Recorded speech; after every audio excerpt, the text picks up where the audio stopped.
যে কোনোভাবে আমেরিকার সে প্রেসিডেন্ট হয়েছে।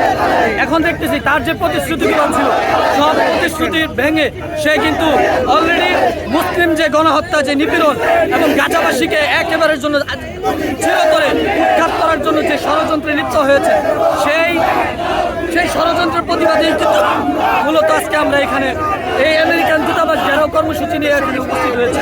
মূলত ব্যাপারটা হচ্ছে তারা যেভাবে নির্মমভাবে গণহত্যা চালিয়েছে, এই গণহত্যা এই দৃশ্য পৃথিবী আর এর আগে কোনোদিন দেখে। এই জন্য আমরা কঠোর হস্তে আমেরিকান পণ্য পাবলিকলি বয়কট করতে হবে, ইসরায়েলি সকল পণ্য বয়কট করতে হবে, বিভিন্ন ধরনের স্লোগান কিন্তু আমরা এখানে দিচ্ছি। এই দাবি নিয়ে ইসরায়েলকে চিরতরে এই ভূপৃষ্ঠ থেকে সরিয়ে দেওয়ার জন্য আমরা এক হয়েছি, বিশ্বের মুসলিম এক হয়েছে এবং অচিরেই এই ইসরায়েলের রাজত্ব ভেঙে খানখান হয়ে আবার কালিমার পতাকা সারা বিশ্বে উঠবে ইনশাআল্লাহ। আপনাদের আন্দোলন কতদিন চলবে?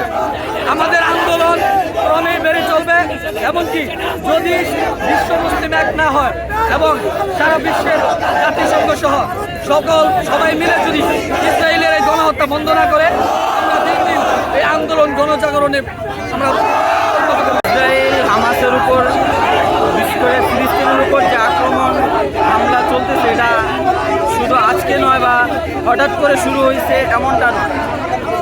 ফিলিস্তিনের উপর আজ অনেক দিন যাবৎ, কয়েক মাস যাবৎ আমরা দেখতেছি যে পরিমাণ হামলা, শিশু এবং তাদেরকে যে পরিমাণ হামলাগুলো হচ্ছে, তা আমাদের ঘরে বসে থাকার মতন অবস্থা এখন আর আমাদের নেই।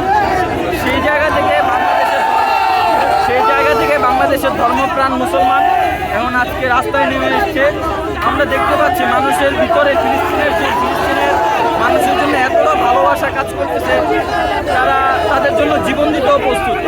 আমরা এমনটাও দেখেছি যে গতকাল রাতে একজন সেনাবাহিনী সে ভিডিও বলতেছিল যে আল্লাহর কসম কোনো যদি বলতো যে ফিলিস্তিনিদের হয়ে ইসরায়েলের বিপক্ষে যুদ্ধ করতে, তাহলে সে পরিবারের মায়া ত্যাগ করে তাদের জন্য যুদ্ধ করতে যেত।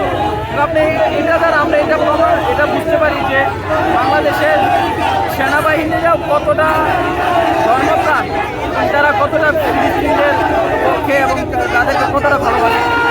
তারপরে আমরা আরেকটা নিউজ দেখেছি, ফিলিস্তিনের হামাস ইরানের কাছে $500 তারা সহযোগিতা চেয়েছে। তো আমরা সেই জায়গা থেকে বলতে চাই যে বাংলাদেশের পক্ষ থেকে আমরা যদি সামান্য ছাত্ররাও টাকা ফান্ড তৈরি করে, $500 না $5000 আমরা ফান্ড তৈরি করতে পারবো বলে আমরা বিশ্বাস করি। আমরা